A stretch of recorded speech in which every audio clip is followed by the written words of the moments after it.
今天给大家分享一部日本悬疑电影《他不知道名字的那些鸟儿》。影片的女主石和子是个年轻貌美但整日无所事事的废女。8年前被前男友抛弃的她，如今和一位将近50岁的大叔郑志同居。可石和子却一直挂念着前男友，经常回味两人以前拍摄的小视频。视频中的她笑容甜美，丝毫未显生活的俗气与枯燥。而现在呢，她不出去工作，每天就靠购买的商品进行投诉来打发时间。尽管石和子衣食住行全靠郑志，但她内心却极其嫌弃这个比自己大10来岁的中年男人，不仅没钱邋遢，还喜欢抱怨。所以即便两人同居，石和子却不允许郑志碰她。尽管如此，郑志用自己微薄的收入无怨无悔地供养着这个从来不把她当一回事的女人。一天，钟表专卖店的经理水岛为了石和子的投诉亲自上门道歉。孤男寡女独处一室，水岛也很上道，迅速献吻。寂寞难耐的石和子十分配合，收下水岛送的名贵手表。就这样，两人一来二去便滚上了床单。完事后，有妇之夫的水岛说着满口的情话，向他承诺和妻子离婚后就带他去塔克拉玛干的沙漠旅行。水岛的甜言蜜语让石和子回忆起前男友黑崎。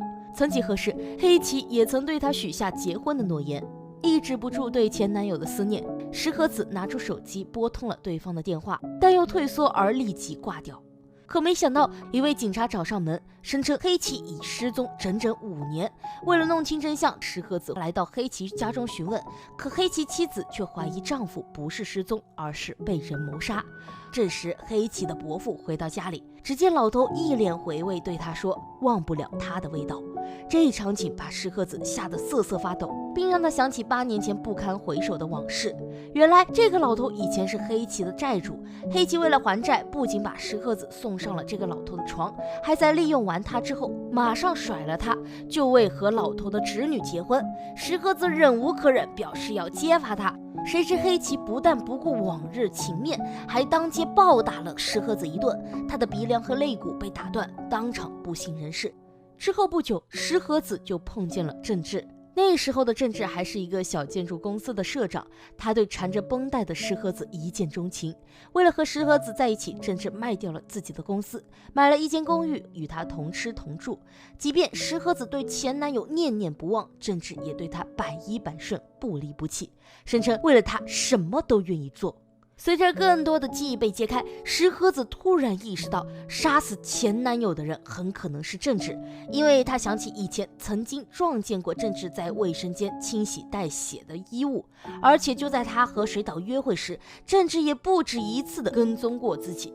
他还给水岛的家中寄去成人玩具，把对方家庭搞得天翻地覆。石和子本想告诉水岛这件事情，让他近期多注意安全，没想到对方一边用妻子查岗为由打发自己，一边又背着他找新的情人。之前送他的名贵手表也只是地摊货，就连他嘴上说的那些浪漫情话，也全都是街边旅行指南上的内容。石和子以最后一面为由，把水岛约了出来。谁知刚见面，他就直奔主题要去开房。就在这时，石和子再次忆起那些充斥着羞耻、虚伪、仇恨和复仇的往事，而眼前的一切又是那么似曾相识。记忆和现实交错间，石和子举刀刺向了水岛。这时一路跟踪的郑志冲了出来，他拦住石和子，放走了水岛，并把一切责任都揽在自己身上。之后，郑志说出了真相。原来5年前，黑崎来找石和子忏悔，但石和子在听到黑崎请求他再陪老头一次，以解决他的经济困难时，他美妙的幻想瞬间破灭。他像现在这样举起了刀，捅死了黑崎。而郑志为了包庇他，将所有痕迹都全部掩埋。那晚之后，石和子由于过度刺激，竟然选择性忘记了那段记忆。郑志还为此暗自窃喜。为了不让他想起那段痛苦的往事，郑志任打任骂，委曲求全，不计回报地宠着他。在最后一刻，石和子恢复了所有记忆，郑志为了帮他顶罪，笑着从栏杆上跳了下去。他把全部的生命在此刻用最美好的虚幻来鼓励石和子生活下去，唯一希望的是他能够幸福。而石和子看到天空中飞腾起一大片鸟儿，才发现他此生唯一的恋人唯有郑志。